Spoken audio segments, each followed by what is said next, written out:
When you check out at the pharmacy, you see the journey from idea to medicine, thanks to our intellectual property system, or IP for short. IP safeguards inventions, like a new way to prevent seizures or lower cholesterol. And IP supports competition from other brands, then lower-cost generics, which are 90% of prescriptions filled in the U.S.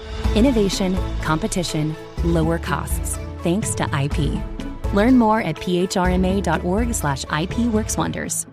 At Sierra, discover top workout gear at incredible prices, which might lead to another discovery. Your headphones haven't been connected this whole time. Awkward. Discover top brands at unexpectedly low prices. Sierra, let's get moving. This is Optimal Living Daily. You spend money because you're bored, by Charlie Brown of simpleandstraightforward.substack.com. And I'm Justin Malik, your personal narrator. But on Sundays, I share an episode from a different podcast in our Optimal network, with today coming from Optimal Finance Daily. And you can find Optimal Finance Daily wherever you're listening to this. So with that, let's get right to the bonus episode and Diana's commentary as we optimize your life. You spend money because you're bored, by Charlie Brown of simpleandstraightforward.substack.com. Humans spend roughly 30% of their time bored out of their brains, and companies know exactly how to capitalize on that. We are very, very good at stemming boredom with spending money. It's been like that forever. Did anyone else spend time at the mall as a 90s kid because there was literally nothing else to do? Nowadays, you don't need to go anywhere because there's the internet, Amazon, Shine, Etsy, Instagram, TikTok, and Facebook. Companies that are very happy to serve you some boredom zapping purchasing options 24 hours a day. And we're only too happy to oblige them. There's another way. Stem the boredom, stem the spending. What you really want is to be profoundly stimulated. With access to 24/7 news, as much social media as you want, and any movie or TV show at the touch of a button, we arguably live in an overstimulated world. So why the boredom? The problem lies in empty calorie stimulation. Social media can hold your attention for hours and still make you feel like you've had your soul sucked out of your eyes. If I fall down the Instagram reel rabbit hole, I can easily spend an hour watching utter crap and feel more empty and listless than I did when I started. See? Empty calories. The same can be said for boredom-fueled expenditure. You're looking for something to stimulate your senses. A little jolt of instant gratification you think will do the trick. Not only that, but the item you buy could distract you from future boredom. Win-win. Except shopping through boredom is about as far from a win-win situation as you can get. It's expensive, you'll probably regret it, and it's not a long-term solution to your boredom. Like social media, it's empty calories. What you really need is something more satisfying. I'm not going to tell you to get a hobby. It's the first thing anyone says when someone is routinely bored. You need a hobby. There are 3 major problems with hobbies. First, many people have no idea what will hold their attention for long enough to turn it into a hobby. Second, hobbies can be supremely expensive. Just ask my brother about his board games and Warhammer figures. Both of them are freaking pricey. Third, unless that hobby becomes a true passion, it can be easily forgotten.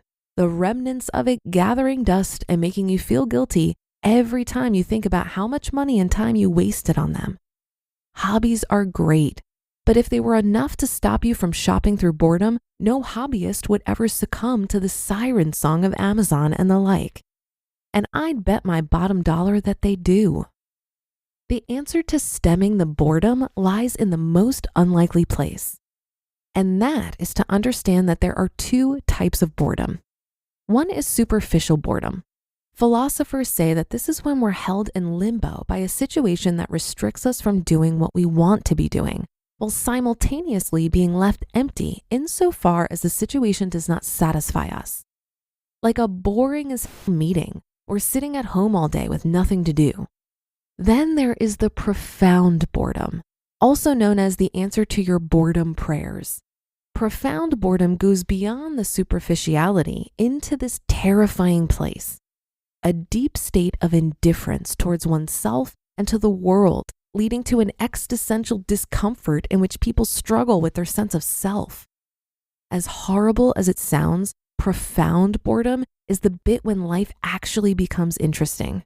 Because it's only once you reach this state that you reevaluate your life to truly get to the bottom of your boredom woes.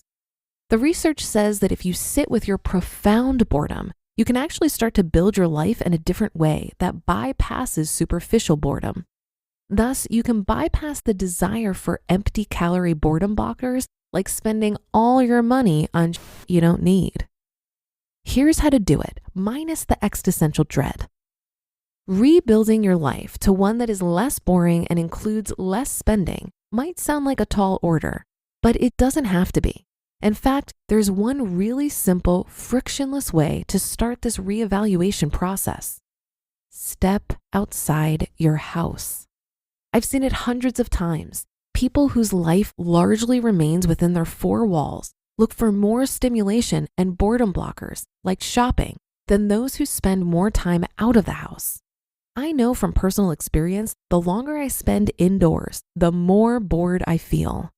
I'm not talking always about visiting bars and restaurants, and I'm certainly not talking about heading to the mall.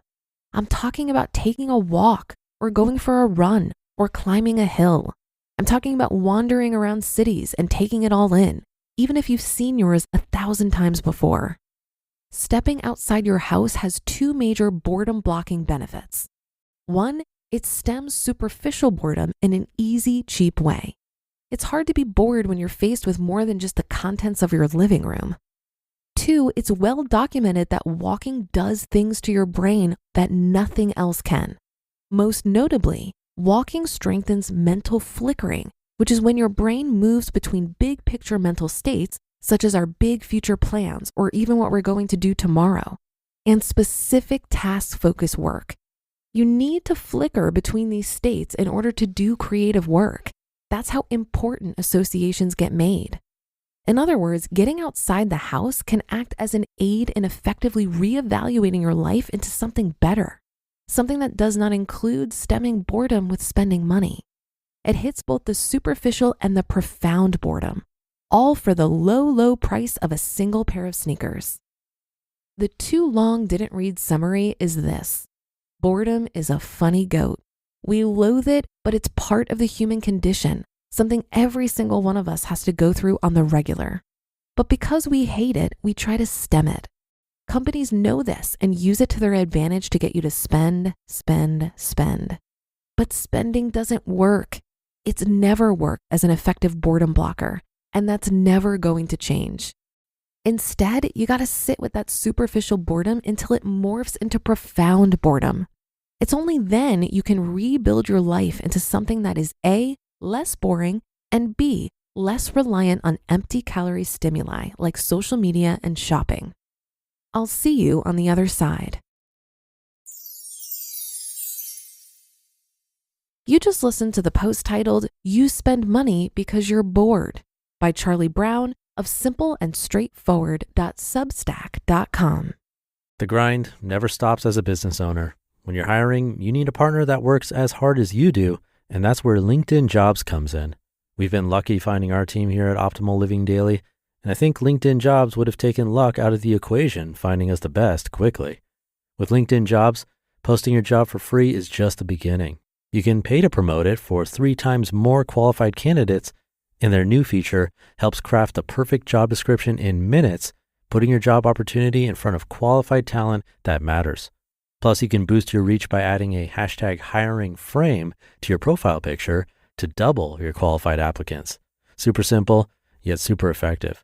And the results speak for themselves. Approximately 72% of small and medium-sized businesses on LinkedIn say that LinkedIn helps them find high-quality candidates. Post your job for free at linkedin.com/selection. That's linkedin.com/selection to post your job for free. Terms and conditions apply. Ever go on a date so bad you need an everything shower? Luckily for you, Billy makes products for that. A loofah full of nourishing body wash can scrub off the cringe from that extremely awkward hug. A full body shave with Billy's award-winning razor will remind you what going smoothly actually feels like. And hydrating body lotion can delete dryness faster than you can delete the dating apps. You've got your reasons. Billy's got your routine. Shop in-store and at mybilly.com. It's true that companies take advantage of our boredom and offer us an escape through shopping. However, there are other psychological and emotional reasons that influence our spending habits. For example, social pressures, emotions such as stress and anxiety, and the need for instant gratification are all factors that contribute to consumerism. Understanding these factors can help us make more conscious and mindful purchasing decisions. I've found it helpful to focus on building habits that promote well-being and reduce stress. Meditation, exercise, spending time with loved ones, or pursuing activities that align with our values and interests can all be helpful in managing boredom and avoiding mindless spending. And I absolutely agree with the assessment in this article about how social media is basically melting our brains. I find social media to be the fast food of social connection. If I'm starving, a Happy Meal from McDonald's will absolutely satiate me. But if I ate that for every meal, I'd turn into the supersize me guy. In-person connection is where you're really going to get the nutritional value you need. And stepping outside of your house and going for a walk is a great way to do that. Just yesterday, I took my dog Buddy for a walk and ended up meeting a sweet older couple sitting on their porch enjoying the weather. Their dog had just passed away, and she looked a lot like Buddy. So I sat there with them for about 20 minutes, gushing about how much we love our furry friends. Buddy got all the pets, treats, and we left with an enormous bone for him to enjoy. It was the highlight of my day and cost me nothing but my time and willingness to engage. And that'll do it for another edition of Optimal Finance Daily. Thank you so much for joining today and every day. And I'll see you again tomorrow where your optimal life awaits.